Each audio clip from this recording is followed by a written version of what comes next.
Baik teman-teman, selamat datang kembali. Pada kesempatan kali ini saya akan membahas analisa saham harian untuk periode tanggal hari ini tanggal 22 Maret 2022 sampai dengan besok tanggal 23 Maret 2022. Jadi seperti biasanya saya akan bahas totalnya ada 16 saham. Untuk bagian pertama saya akan bahas 8 saham. Nanti di bagian kedua saya akan bahas 8 saham yang lainnya. Linknya ada di video deskripsi di bawah ini ya. Pada saat saya bahas ini masih sesi 1 break ya. Jam sekarang jam 12.46 waktu Indonesia bagian barat. Jadi bukan pada saat close ya, jangan salah paham ya. Karena ada beberapa yang masih belum tahu, mungkin nggak nonton dari awal ya. Dia bilang loh, kok harganya beda? Ya karena kan kalau sesi 1 break walaupun kadang-kadang sudah berjalan sesi kedua kan sampai penutupan kan dia naik turun kan nggak harus selalu sama ya. Jadi saya bahasnya waktu sesi 1 break atau paling tidak ya sesi kedua barusan mulai seperti itu ya, tapi belum close ya. Jadi kurang lebih cukup ya perkenalannya. Saya mulai langsung dengan yang pertama adalah Bank Rakyat Indonesia atau BBRI. Jadi BBRI ini saya sudah sebutkan sebelumnya ya. Selama dia masih bertahan di atasnya ini ya 4.550, sebenarnya dia masih cukup bagus ya seperti itu ya. Jadi trailing stopnya dan stop lossnya sudah saya gambarkan berdasarkan garis-garisnya yang sudah saya gambarkan sebelumnya ya. Jadi di sini dia akan menguji resisten di 4750. Memang saat ini ya dia cenderungan setelah dia kemudian dividen prosesnya selesai. Nah, di sini dia kecenderungan konsolidasi ya. Nah, tapi selama dia berada di atasnya 4.550 yang mana saya ambil dari swing high di sini ya, kalau saya tarik garisnya itu kurang lebih acuan saya untuk trailing stopnya atau stop lossnya ya seperti itu ya. Jadi kalau misalnya Anda beli sekarang untuk BBRI memang uptrendnya masih cukup bagus ya, walaupun dia konsolidasi di atas ya. Tapi jangan lupa pasang trailing stopnya dan stop lossnya selama di atas 4.550 untuk BBRI masih cukup bagus seperti itu ya. Kalau yang mau buy on weakness, nggak mau buy sekarang, ada dua pilihan di area 4460 atau 4280. Artinya kalau dia turun koreksi di bawah 4460 atau di bawah 4280, kita belinya kalau dia sudah berhasil rebound atau mantul istilahnya. Naik ke atas 4280 kita buy, naik ke atas 4360 tambah lagi dan seterusnya. Jadi kita buy-nya pakai sistem average up, bertahap aja ya seperti itu ya. Jadi kalau mau buy sekarang boleh nggak Mas Sunar? Perlu diingat kalau buy sekarang dia range-nya sekitar supportnya di 4550 dan resistance-nya di 4750. Jadi dia posisinya di tengah-tengah. Jadi saran saya lebih baik tunggu buy on weakness, atau kalau sekalian mau, kalau Anda berani tipe buy high sell higher, kalau berani breakout ya, naik ke atas 4750 buy-nya bertahap aja, naik ke atas 4800 tambah lagi, breakout ke atas 4860 yang mana adalah high di sini, boleh tambah lagi atau average up dengan targetnya di 5000. Nah, perlu diingat saya bukan ngajarin trading breakout, artinya beli di atas terus nanti nyangkut di pucuk, enggak ya seperti itu ya, jangan salah paham. Saya prinsipnya berdasarkan analisa teknikal ya. Prinsip dasarnya adalah selama trennya masih bagus, yang mana adalah uptrendnya, kalau dia naik lagi breakout ke atas, maka di sanalah kesempatan kita untuk nambah lagi kalau dia berhasil breakout ke atas resistennya. Atau yang belum punya kalau mau tipe buy high sell higher ya. Yang penting adalah garis-garisnya sudah saya berikan ya untuk pemasangan trailing stop dan stop loss. Itu yang paling penting ya. Jadi saya nggak menyesatkan orang lain nggak. Prinsip saya adalah berpegang teguh pada prinsip dasar analisa teknikal. Kalau trennya masih bagus, uptrendnya masih bagus, harganya akan masih cenderung naik. Kalau dia masih sideways, dia akan masih sideways seperti itu ya. Jadi ini breakout ke atas 4750, kemungkinan besar dia akan berusaha untuk breakout ke atas 4860 dengan targetnya di 5000. Jadi bukan berarti saya ngajarin beli di pucuk, enggak ya. Itu tipenya kalau Anda buy high sell higher. Karena strategi di saham itu ada dua, buy low sell high, ketika dia di bawah harganya murah, berhasil rebound barusan kita buy ya. Dalam arti di sini buy on weakness yang sudah saya berikan ya, yang terdekatnya ya, yang agak jauh di 4280. Tapi kalau sudah di bawah 4280 jangan buy on weakness, itu namanya tangkap pisau jatuh. Karena kalau sudah di bawah 4280 dia resikonya akan turun lagi ke bawah ya. Seperti itu ya. Jadi uptrendnya sudah selesai, kurang lebih seperti itu ya kalau di bawah 4280. Jadi kalau buy on weakness bukan berarti buy-nya paling bawah, enggak ya seperti itu. Kalau dia berhasil rebound barusan kita buy. Kurang lebih strateginya seperti itu ya. Jadi saya rasa sih cukup ya pembahasannya untuk BBRI. Berikutnya untuk Antam. Antam sudah pernah saya sebutkan sebelumnya ya.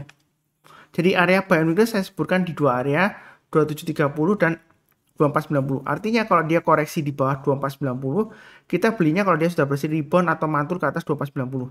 Nah, ini waktu sesi 1 break. Dia ditutup di 2490 ya. Sempat hanya 2510. Nah, apakah boleh buy untuk Antam? Nah, di sini saya tetap konsisten ya. Jadi kalau nanti setelah saya upload YouTube videonya ini, Kalau menjelang penutupan dia masih bertahan di atasnya 2490, boleh buy ya. Buy-nya bertahap aja, naik ke atas 2630 tambah lagi, naik ke atas 2730 tambah lagi, seperti itu ya. Targetnya dia akan berusaha untuk breakout ke atas 3170. Jadi kurang lebih seperti itu. Nah, kalau misalnya sudah buy, jangan lupa pasang trailing stop-nya atau stop loss-nya di 2370 dan 2310. Maksimum di 2250. Intinya selama dia bertahan di atasnya 2250, dia masih ada harapan ya, kurang lebih seperti itu. Tapi ini garis-garisnya diikutin aja untuk pemasangan stop loss-nya ya. Kalau buy sekarang, kalau yang mau tambah lagi, naik lagi ke atas high-nya hari ini 2510 boleh tambah lagi atau average up. Ya, strateginya seperti itu. Kurang lebih jelas. Berikutnya untuk Adaro. Nah, untuk Adaro bagaimana Mas Sunar? Area buy interest sudah saya sebutkan di dua area ya. 2600 dan 2800. Nah, ini sudah berhasil naik ke atas 2800, boleh buy. Mungkin sebelumnya ada yang protes, ya Pak Sunar, ini saya sebelumnya naik ke atas buy, nggak lama lagi koreksi gimana? Sebenarnya ya, kalau sudah buy sekarang memang betul ya, betul ya seperti itu ya. Nah, pasang stop lossnya di 2600 karena dia sudah berhasil rebound ke atas 2800, ada peluang untuk naik lagi ke 3000, 3200 dan 3400 targetnya ya, seperti itu ya. Jadi di sini saya sudah gambarkan support resistennya bagi yang ingin trading buy di ADRO ya, seperti itu ya. Perlu dicek juga jadwal pembagian dividen ya, seperti itu ya. Kapan, kalau yang tahu silahkan tulis di kolom komentar, dan juga tanggalnya dan juga nominalnya berapa ya per lembarnya sahamnya. Jadi biasanya aksi korporasi untuk pembagian dividen, biasanya sih kalau menjelang kumdit dividen, sebelum kumdit dividen itu dia ada rapat umum pemegang saham ya, istilahnya RUPS ya. Jadi menentukan dividennya berapa, kalau sudah diketok palu berapa rupiah dan kumditnya keluar, nah dia di sana dia masih bisa rally ya kalau misalnya dia dividennya tinggi ya. Nah, untuk rally apakah nanti jual waktu kumdit, karena biasanya setelah kumdit dia turun ada dividen trap ya. Intinya di sini adalah fokus pada garis-garis yang sudah saya berikan ya, kurang lebih seperti itu. Jadi belum tentu setelah kumdit dia bakalan turun enggak ya. Seperti BBRI, dia setelah kumditnya lewat, dia masih diangkat naik ya, seperti itu ya. Bahkan di atas harganya sebelum kumditnya ya. Seperti itu ya, waktu kumditnya dia di harga berapa, ternyata setelah beberapa hari setelah kumditnya lewat, ya kan, itu dia masih bisa naik lagi ke atasnya, seperti itu ya. Jadi nggak mesti pasti turun enggak ya. Tapi nggak mesti pasti naik juga. Yang penting adalah pasang trailing stop dan stop loss sesuai dengan garis-garis yang sudah saya berikan. Kurang lebih cukup ya. Berikutnya untuk MDKA. Area buy on weakness sudah saya gambarkan di 4140 ya. Ini kotak ini maksudnya kalau dia turun di bawah 4140 berhasil rebound, di sanalah kesempatan kita untuk buy on weakness. Jadi ngikutin channel saya tuh mudah ya. Gak perlu tanya setiap hari atau setiap waktu ya. Seringkali di grup saya Telegram saham profit ya. Ada yang tanya ya, Mbak, mungkin aja pemula ya atau belum kenal ya. Lalu tanyanya, hari ini beli saham apa gitu, besok beli saham apa gitu ya. Nah, padahal analisa saham harian selalu diberikan ya, seperti itu ya. Baik itu mingguan juga ada juga ya. Kalau misalnya nggak mau trading harian, bisa lihat di analisa saham mingguan. Jadi garis-garisnya sudah diberikan support resistannya, tinggal dicatat ya kan, pasang automatic order ya sudah, seperti itu ya. Jadi usahakan mandiri ya. Jadi jangan tanya terus gitu ya. Nanti lama-kelamaan ya kapan belajarnya, seperti itu ya. Kalau Anda inginnya, istilahnya omongan kasarnya, Anda inginnya disuapin terus, tanya terus kapan belinya, beli apa gitu ya. Padahal analisa saham ini sudah saya berikan ya, seperti itu ya. Jadi tinggal diikutin aja di sini ya. Buy on weakness kalau sudah saya sebutkan, naik ke atas kelipatan Rp50 atau Rp100 boleh tambah lagi atau average up ya. Nah di sini kalau dia naik lagi ke atas 4.400, bagi yang mau buy boleh ya buy ya. Naik ke atas 4.500 tambah lagi. Jadi istilahnya itu banyak bertahap. Dia akan berusaha untuk breakout ke atas 4750. Nah di sini memang resistennya. Kita jangan terlalu takut resistennya Pak Sunar. Resisten 4750 berarti dia bakalan turun, enggak ya. Jadi kalau dia breakout lagi ke atas 4750, targetnya masih bisa ke 5000 dan 5200-an. Ini Fibonacci extension 100%-nya ya. Yang ingin tahu mengenai Fibonacci extension bisa nonton, ada 3 video di video deskripsi di bawah ini ya, mengenai cara tarik garis-garisnya. Nah di sini uptrendnya untuk MDKA masih cukup bagus ya. Kalau kita lihat di sini dia masih di atasnya MA20 dan MA20-nya masih mengarah ke atas ya. Jadi sejauh ini masih bagus. Jangan terlalu takut tapi jangan terlalu agresif. Yang penting adalah garis-garisnya sudah saya bantu ya dari awal ya. Bukan karena sudah naik itu saya bahas, enggak. Ini sudah saya bahas sebelumnya. Jadi yang barusan kenal jangan lupa subscribe, nyalakan lonceng notifikasinya supaya nggak ketinggalan kalau ada video baru ya, seperti itu ya. Kurang lebih cukup untuk MDKA. Berikutnya untuk Telkom ya. Jadi kalau kita perhatikan untuk Telkom ini masih cukup bagus ya, sudah saya sebutkan area buy on weakness di 4.500. Jadi kalau dia koreksi di bawahnya berhasil rebound, di sanalah kesempatan kita untuk buy. Buy-nya bertahap aja. Nanti setiap kelipatan 50 atau Rp100 kita tambah lagi. Sebelumnya ada yang tanya di kolom komentar ya, gitu ya. Nah, kalau average up terus take profitnya kapan gitu ya. Nah, di sini saya prinsipnya berdasarkan tren ya. Kalau trennya masih bagus, kan, ya berarti dia masih bisa naik lagi uptrendnya seperti itu ya. Jadi kapan kita take profitnya? Kalau kita sudah kena trailing stop. Makanya tujuannya di sini saya gariskan garisnya itu kenapa? Karena kalau misalnya dia turun di banyak 4.500 boleh jual dulu. Tapi kalau dia berhasil rebound, kalau kita mau lanjut lagi trading di TLKM, ya kita boleh buyback ya seperti itu ya. Kalau misalnya wah Pak Sunta terlalu dekat gitu ya, ya bisa aja pakai acuan berikutnya lagi di 4.300 ya stop lossnya. Tapi kalau di 4.300 mungkin terlalu jauh ya seperti itu ya. Tapi ya tergantung lah. Kalau Anda punyanya di harga 4.000 ya trading stopnya di harga 4.300 ya masih make sense lah ya, masih masih pas wajar lah seperti itu ya. Tapi kalau Anda belinya mungkin sekitar 4.300-an, 4.400 ya, trading 4.500 trading stopnya ya lebih realistis ya seperti itu ya. Jadi kalau dia gagal naik lagi atau rebound, jadi sanalah kesempatan untuk buyback atau buy bagi yang belum punya ya. Target price-nya dia masih akan berusaha untuk breakout ke atas 4.650. Kalau mau tambah lagi atau average up setiap lipatan Rp50 atau Rp100 ya. Ya kurang lebih seperti itu. Cukup ya untuk TLKM. Berikutnya untuk SMMT. Ya. Nah, hari ini ada yang share di grup Telegram saya ya. Pak Sunar, terima kasih banyak loh Pak Sunar. Saya SMMT profitnya luar biasa gitu ya. Terus saya tanya, ya udah saya bilang oh sama-sama gitu ya. Terus saya tanya, Pak Sunar ada nomor rekening nggak? Saya bilang buat apa? Saya mau kasih buat Pak Sunar karena ya istilahnya sharing lah atas analisanya di YouTube, dia bilang gitu. Nah, saya bilang nggak perlu deh, saya bilang gitu. Karena saya terus terang aja kasih analisa sama Rian nggak perlu, maksudnya nggak mengharapkan imbalan ya seperti itu ya. Karena saya sendiri juga trading, walaupun mungkin nggak semua saham yang saya bahas saya tradingkan atau investasikan seperti itu ya. Jadi sejauh ini harapan saya sih ya rajin nonton. Kenapa? Karena kalau sudah saya bahas itu biasanya sudah jelas supportnya di mana, trennya di mana, seperti apa, apakah uptrend, downtrend atau sideways saya sudah sebutkan. Supportnya di mana, resistennya di mana sudah saya gambarkan juga ya. Jadi trading itu mudah kalau sudah digambarkan di mana kita pasang trade stopnya, di mana kita pasang stop lossnya, kapan kita average up atau buy up ya. Itu mudah banget. Jadi nggak perlu tanya lagi. Ini mau tanya apa lagi? Mau TP di berapa? Take profit di berapa? Ya profit taking kan tinggal pasang trading stopnya ya. Dalam kasus ini kalau sudah punya pasang aja trading stopnya di 990 ya. Berarti itu ya. Nah, mungkin kalau masih sayang, ini uptrendnya masih bagus memang ya. Kalau masih sayang ya dibagi dua ya. Jadi turun di bawah 990 jual dulu sebagian, turun di bawah 790 maksimum ya, jual dulu semuanya. Nah, garis-garis kotak ini untuk area buy and weakness ya. Ada beberapa, tapi ini yang bawah saya hapus ya. Karena ini sudah nggak relevan. Jadi buy and weakness saya kasih di 3 area. Paling dekat di 790, 625, berikutnya 525 paling jauh. Kalau dia turun di bawah 525 jangan buy and weakness karena uptrendnya sudah berakhir ya, kecenderungan kalau dia turun di bawah 525. Jadi buy on weakness itu kalau dia koreksi berhasil rebound atau mantul kita berusaha buy, atau dia berhasil breakout lagi seperti ini ya. Nah, dia naik terus kemudian sideways. Nah, dia breakout dari high-nya di sini. Nah, di sanalah kita kesempatan untuk buy high sell higher. Tapi bukan berarti saya ngajarkan beli di pucuk ya. Jangan salah paham ya. Prinsip saya selalu berpegang teguh pada prinsip dasar analisa dasar teknikal ya. Kalau selama uptrendnya masih bagus, dia masih bisa naik lagi. Karena dalam arti kalau dia breakout higher high lagi, breakout resistance terdekatnya, nah dia akan berusaha untuk naik lagi ke atasnya. Jadi istilahnya nggak ada ketinggian ya bagi sahamnya. Kalau dia uptrendnya masih bagus ya dia akan naik lagi ya. Kalau dia downtrendnya masih kuat ya dia akan turun lagi ya seperti itu ya. Jadi itu prinsip saya. Jadi bukan karena saya mengajarkan beli di pucuk ya, enggak ya. Kalau mau buy sekarang ya, kalau Anda tipe buy high sell higher ya boleh saja pasang stop lossnya di 990 dan maksimum di 790. Buy-nya bertahap aja, naik ke atas 1.200 boleh tambah lagi. Setelah di atas 1.200 Anda bisa pakai acuan setiap lipatan Rp50 atau Rp100 Anda tambah lagi atau average up ya. Ini saya gambarkan kurang lagi kalau dia berhasil naik ke atas 1.200, target berikutnya di 1.400 ya, seperti itu ya. Ini untuk SMMT.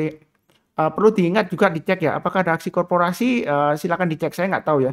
Terus terang aja saham-saham yang saya bahas ini kebanyakan saya belum baca mengenai aksi korporasi atau beritanya ya. Jadi kalau ada berita tertentu yang kira-kira membantu untuk mempengaruhi harganya atau sentimennya ya tolong informasinya di bagian kolom komentar ya seperti itu ya.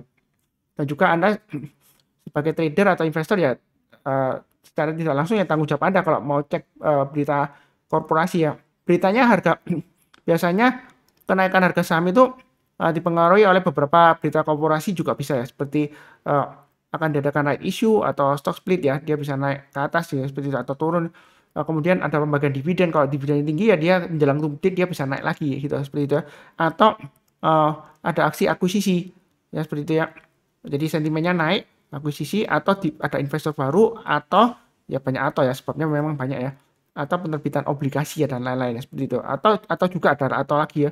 Atau repo. Jadi gadai saham. Jadi sebelumnya itu sahamnya digadaikan, ini di buyback seperti itu ya. Dan karena dijanjikan kalau gadai itu di buyback di harga tertentu bisa saja diangkat seperti itu ya kurang lebih ya.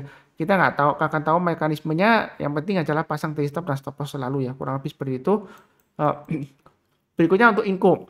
Inco ini sudah saya bahas ya waktu buy on weakness, saya sudah sarankan 5650 ke atas boleh buy. Memang di sini Pak Sunar saya sudah buy kok turun lagi.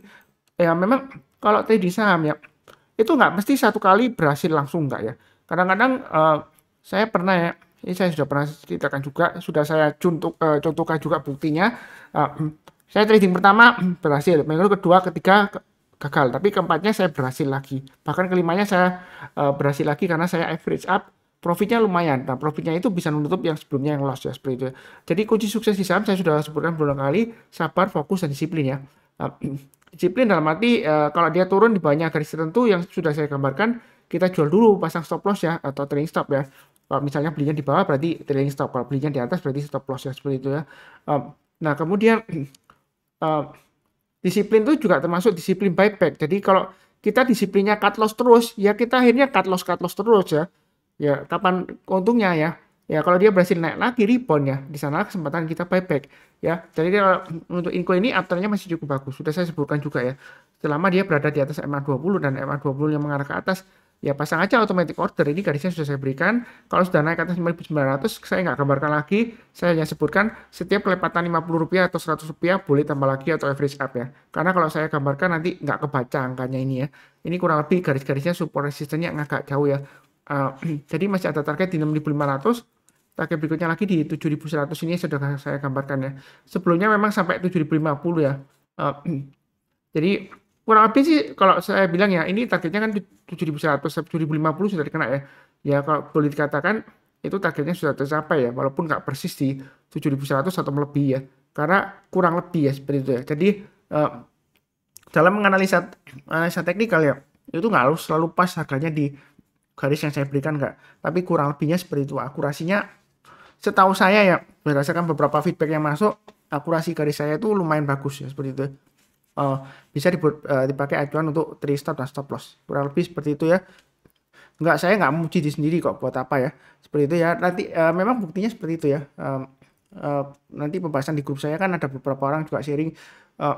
Dia tinggal ikutin garis saya aja ya. Udah gampang mudah ya seperti itu ya. Kurang lebih cukup ya. Ini ada 3, 4, 5, 6, 7 saham. Satu lagi ADMR ya.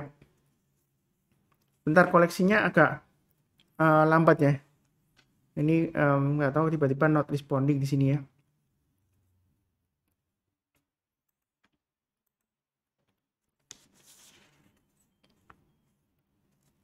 Nggak tahu kenapa hari ini ini sudah ya.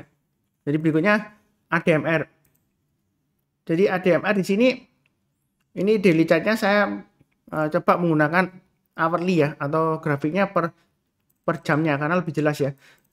Nah, di sini sudah saya gambarkan areanya support resistennya dia memang konsolidasi ya. Konsolidasinya dia itu lumayan panjang ya. Sebelumnya dia panjang seperti ini ya. Jadi saya acuannya setiap lipatan 100. Kurang lebih bacanya seperti ini. Kalau mau buy weakness ya, tunggu kalau dia turun di bawah 1.800 berhasil rebound barusan kita buy ya seperti itu ya. Trailing stopnya atau stop lossnya pakai acuan 1.700 atau 1.600. Jadi garis-garis yang sudah saya berikan ini bisa digunakan sebagai acuan support resistennya untuk pemasangan trailing stop dan stop loss. Dan juga untuk average up atau buy high sell higher ya. Karena uptrendnya masih cukup bagus ya walaupun dia sideways di atas. Nah di sini kalau dia naik lagi ke atas 1.900 mau tambah lagi atau average up silakan. Target price berikutnya di 2.000. Nah berikutnya lagi di 2.100 dan 2.200. Menurut saya sih kalau ini breakout ke atas 1.900 dia masih bisa ke 2.200 ya. Betul ya. Mungkin ada yang bilang, Mas Sunar ini kan barusan IPO ya. hati-hati loh nanti dibanting bandar. Nah, memang kalau saya bicara mengenai bandar ya seperti itu. Banyak orang menyebutkan hati-hatilah apa-apa. Kalau saya sih fokusnya di pergerakan harganya saja ya seperti itu ya. Jadi kalau turun di banyak trading stop atau stop loss ya kita jual dulu seperti itu ya. Jadi masuk atau enggaknya atau beli enggaknya itu disesuaikan dengan risiko profil masing-masing. Misalnya, wah ini kecenderungan sahamnya seringkali dalam tanda petik digoreng dalam arti sebentar ARB kemudian sebentar lagi arah sering kena suspend dan lain-lain ya. Ya kalau misalnya tipenya seperti itu ya dihindarin aja, pilih saham yang lainnya. Atau kalau mau tradingnya porsinya disesuaikan ya, mungkin dikecilkan seperti itu ya. Jadi itu nasihat saya, fokusnya tetap di pergerakan harga sahamnya. Kalau takut belinya ya porsinya money managementnya dikecilkan aja atau pilih saham yang lainnya ya, kurang lebih seperti itu. Itu fokus saya sejauh ini cukup ya. Yang barusan kenal channel Saham Profit jangan lupa subscribe, like, bantu nyalakan lonceng notifikasinya. Kemudian bantu kenalkan ke teman ya atau ke orang lain ya seperti itu ya. Saya yakin akan menjadikan berkat yang luar biasa ya. Kurang lebih cukup seperti biasanya saya doakan selalu semuanya selalu sehat, damai dan sejahtera selalu. Amin. Terima kasih banyak.